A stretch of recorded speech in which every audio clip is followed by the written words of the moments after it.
Hello ക്രിമിസ് അങ്ങനെ KKRനെ അവരുടെ തട്ടകത്തിൽ പോയി തകർത്ത് സൺറൈസേഴ്സ് ഹൈദരാബാദ് IPL 19 സീസണിലെ ആദ്യ ജയം സ്വന്തമാക്കിയിരിക്കുകയാണ്.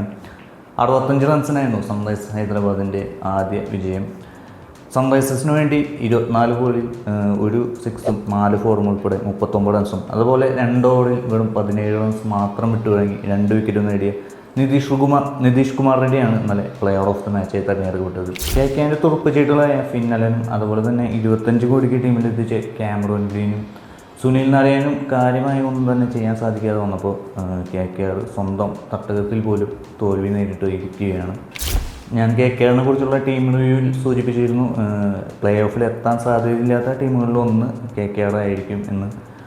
അതേ അർത്ഥവത്തമായ രീതിയിലാണ് കാര്യങ്ങൾ പോയിരിക്കുന്നത്. ആദ്യ മത്സരത്തിൽ മുംബൈയോട് വാങ്കഡയിൽ തോറ്റു, ഇപ്പോൾ സ്വന്തം ഹോം ഗ്രൗണ്ടിലും സൺറൈസേഴ്സിനോട് തോറ്റ് ആദ്യ 2 മത്സരങ്ങളും തോറ്റിരിക്കുകയാണ് KKR.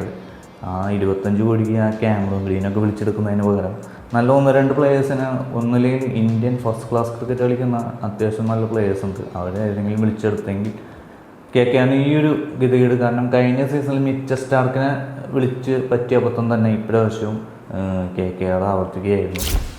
അതായത് ഇത്രയും വലിയൊരു തുക കൊടുത്ത ഒരാളെ ടീമിലെടുത്ത ആ ഒരു ആളിൽ നിന്ന് ഇന്നൊരു പെർഫോമൻസ് ഉണ്ടാകുന്ന ഒരു ഗ്യാരണ്ടി നമുക്ക് പറയാൻ പറ്റില്ല.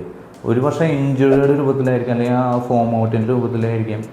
പ്ലേയേഴ്സാണ് ഒരു പക്ഷേ 1-2 സീസൺ നന്നായി കളിച്ചെന്ന് വെച്ച് ആ ഒരു എൻ്റർ സീസൺ ഫുള്ളും നന്നായി കളിക്കണമെന്നൊന്നുമില്ല. അപ്പോൾ ഇതുപോലുള്ള മണ്ടൻ തീരുമാനങ്ങളാണ് KKRന് വിനയാകുന്നതെന്ന് നമുക്ക് ഈ അടുത്തുള്ള ഓപ്ഷനിലും അതുപോലെ കഴിഞ്ഞ സീസണിലെ ഓപ്ഷനിലും നമുക്ക് മനസ്സിലാക്കുന്നതാണ്. അപ്പോൾ നമുക്ക് മത്സരത്തിൻ്റെ കൂടുതൽ വിശേഷങ്ങളൊക്കെ വയ്ക്കാം. ചാനലൊന്ന് സബ്സ്ക്രൈബ് ചെയ്യുക, ലൈക്ക് ചെയ്യുക, മത്സരത്തെക്കുറിച്ചുള്ള അഭിപ്രായങ്ങളൊക്കെ ഒന്ന് കമൻറ്റ് ചെയ്യുക. അപ്പോൾ ബാക്കി വിശേഷം.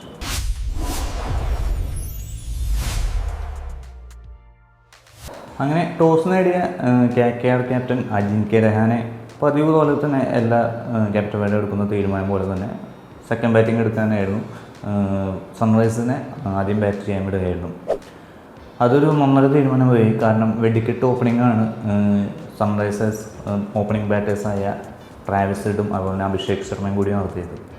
പവർ പ്ലേ തന്നെ ഇരുവരും കൂടി അടിച്ചെടുത്ത് 84 റൺസാണ്. അതിൽ ട്രാവിസ് ഹെഡിൻ്റെ വക 21 പന്തിൽ 6 ഫോറും 3 സിക്സും ഉൾപ്പെടെ 46 റൺസും, അഭിഷേക് ശർമ്മയുടെ വക 21 പന്തിൽ 4 ഫോറും 4 സിക്സും ഉൾപ്പെടെ 48 റൺസുമാണ് അവരുടെ ഇരുവരുടെയും ബാറ്റിംഗിൽ നിന്ന് വന്നത്.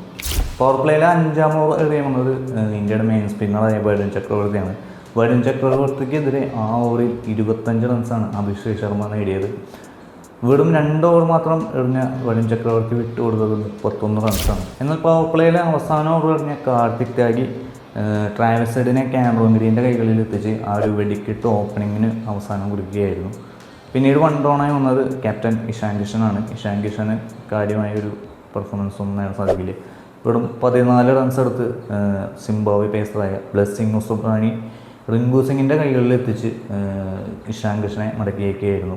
എന്നാൽ ആ ഓവറിൽ തന്നെ അഭിഷേക് ശർമ്മയും അടുത്ത ഓവറിൽ അനിക്കിത് വർമ്മയും 1 റണ്ണിനും പറഞ്ഞയച്ചതോടുകൂടി കൊൽക്കത്ത ശക്തമായ മത്സരത്തിലേക്ക് തിരിച്ചു വരികയായിരുന്നു. പിന്നീടാണ് 5th വിക്കറ്റിൽ ഹെൻറിക് ക്ലാസനും നിതീഷ് കുമാർ റെഡ്ഡിയും ചേർന്നുള്ള പാർട്ണർഷിപ്പ് നമ്മൾ കാണുന്നത്. 5ാം വിക്കറ്റിൽ ഇരുവരും കൂടി 82 റൺസ് പാർട്ണർഷിപ്പ് സൺറൈസേഴ്സ് സ്കോർ 200 കടത്താൻ സഹായിക്കുകയായിരുന്നു.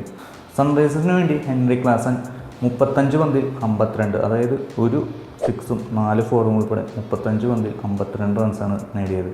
അതുപോലെ തന്നെ നിതീഷ് കുമാർ റെഡ്ഡി 24 ബോളിൽ 4 ഫോറും 1 സിക്സും ഉൾപ്പെടെ സെയിം, അതായത് ഹെൻറിക് ക്ലാസിൻ്റെ അതേ ഒരു ബാറ്റിംഗ് ഒരു മോഡിൽ തന്നെയാണ് നിതീഷ് കുമാർ റെഡ്ഡി ബാറ്റ് ചെയ്തത്. 4 ഫോറും 1 സിക്സും ഉൾപ്പെടെ 39 റൺസാണ് നിതീഷ് കുമാർ റെഡ്ഡി ഇന്നലെ സൺറൈസേഴ്സിന് വേണ്ടി നേടിയത്. പിന്നീട് 19ാം ഓവർ എറിയുമെന്ന വൈഭവ് അറോറ, നിതീഷ് കുമാർ റെഡ്ഡിയും അതുപോലെ തന്നെ സലീലും അറോറയും അടുത്തടുത്ത പന്തുകളി പുറത്താക്കി കൊൽക്കത്തയ്ക്ക് ഒരു ബ്രേക്ക് ത്രൂ നൽകിയെങ്കിലും ഹെൻറിക് ക്ലാസൻ ഹർഷ് ദുബെയെ കൂട്ടുപിടിച്ച് ഒരു 8th വിക്കറ്റ് പാർട്ണർഷിപ്പായി 22 റൺസ് കൂടി കൂട്ടിച്ചേർത്തോടുകൂടി സൺറൈസേഴ്സ് സ്കോർ 226 എന്ന നിലയിൽ 20 ഓവറിൽ അവസാനിപ്പിക്കുകയായിരുന്നു. 226 എന്ന സ്കോറ് പ്രത്യേകിച്ച് ഇപ്പോഴത്തെ ഒരു IPL സാഹചര്യത്തിൽ അതൊന്നും വലിയ സ്കോറല്ല. പ്രത്യേകിച്ച് ഈഡൻ ഗാർഡൻസ് പോലുള്ള ഫ്ലാറ്റ് പിച്ചിലൊക്കെ 226 സിമ്പിളായി മറികടക്കാവുന്നതൊക്കെയാണ്. എന്നാൽ KKR ഇതൊക്കെ കണക്ക് കൂട്ടിയാണ് ഇറങ്ങിയത്. അജിൻക്യ രഹാനും ഫിൻ അലനും കൂടിയാണ് KKR ഓപ്പണിംഗ് ആയിട്ട് വന്നത്. ഫിൻ അലൻ ആദ്യ ഓവറിൽ തന്നെ ഡേവിഡ് പെയിനെ അടിച്ച് പറത്തിയെന്നാണെങ്കിൽ പറയാം. ആദ്യ ഓവറിൽ തന്നെ 25 റൺസാണ് ഫിൻ അലൻ അടിച്ചെടുത്തത്.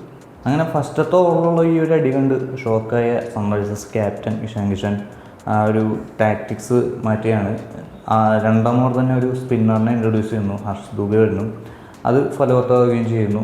ഫിന്നലിനെ നല്ലൊരു റിട്ടേൺ ക്യാച്ചിലൂടെ ഹർഷ് ദുബെ പുറത്താക്കി സൺറൈസേഴ്സിന് ഒരു ബ്രേക്ക് ത്രൂ നൽകുകയാണ്. അങ്ങനെ പവർ പ്ലേ തന്നെ KKR ക്യാപ്റ്റൻ അജിൻക്യ രഹാനെ ജയദേവിനെ കിട്ടും.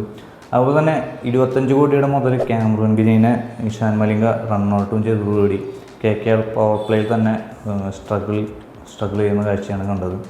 എന്നാൽ 4 വിക്കറ്റിൽ ആംഗ്രിസ് രഘുവംശിയും റിങ്കു സിംഗും 46 റൺസിൻ്റെ പാർട്ണർഷിപ്പ് കൂട്ടിച്ചേർത്ത് KKRനെ വിജയത്തിലെത്തിക്കുമെന്ന് തോന്നിച്ചെങ്കിലും 11ാം ഓവറിൽ ഒരു റണ്ണൗട്ടിലൂടെ ആ ഒരു പാർട്ണർഷിപ്പ് ബ്രേക്കാണ്. വീണ്ടും ഒരു മിസ്കമ്മ്യൂണിക്കേഷൻ എറർ ഇരുവരുടെയും ആ ഒരു ബാറ്റിങ്ങിൽ സംഭവിക്കുകയാണ്. ഓൾറെഡി നേരത്തെ കാമറൂൺ ഗ്രീനും രഘുവംശിയും തമ്മിലുള്ളൊരു കമ്മ്യൂണിക്കേഷൻ എററിലാണ് കാമറൂൺ ഗ്രീൻ പുറത്താവുന്നത്. വീണ്ടും ഒരു മിസ്കമ്മ്യൂണിക്കേഷൻ എററിൽ ആംഗ്രിസ് രഘുവംശിയും പുറത്താവുന്ന കാഴ്ചയാണ് കണ്ടത്. പിന്നീട് KKR ബാറ്റിങ്ങിൽ നിലയിലെ ആർക്കും തന്നെ KKR ഇന്നിങ്സിന് ജീവൻ ലഭിക്കാൻ സാധിക്കാതെ വന്നതോടുകൂടി KKR ഇന്നിങ്സ് 161 ഓൾ ഔട്ട് ആവുകയായിരുന്നു. സൺറൈസേഴ്സ് ഹൈദരാബാദിന് വേണ്ടി 3 വിക്കറ്റ് നേടിയ ജയദേവ് ഉനക്കട്ടിൻ്റെയും അതുപോലെ തന്നെ 2 വിക്കറ്റ് വീതം എത്തിയ ഇഷാൻ മലിംഗയും നിതീഷ് കുമാർ റെഡ്ഡിയുടെയും ബോളിംഗ് പ്രകടനം സൺറൈസേഴ്സ് ഹൈദരാബാദിന് ആത്മവിശ്വാസം നൽകുന്ന ഒന്ന് തന്നെയാണ്. എസ്പെഷ്യലി ഇഷാൻ മലിംഗയുടെയും ജയദേവ് ഉനക്കട്ടിൻ്റെയും ആ ഒരു എക്കണോമി റേറ്റ് വെറും 7 ഇരുവരുടെ എക്കണോമി റേറ്റ് വരുന്നത്.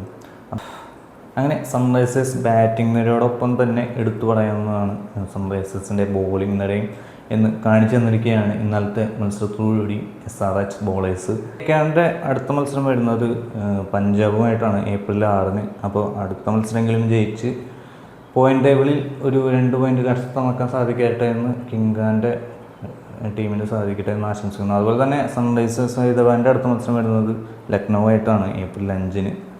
ഈ ഒരു വിജയം ആ ഒരു മത്സരത്തിലും ആവർത്തിക്കാൻ സാധിക്കട്ടെ എന്ന് സൺറൈസേഴ്സിനും നമുക്ക് ആശംസിക്കാം.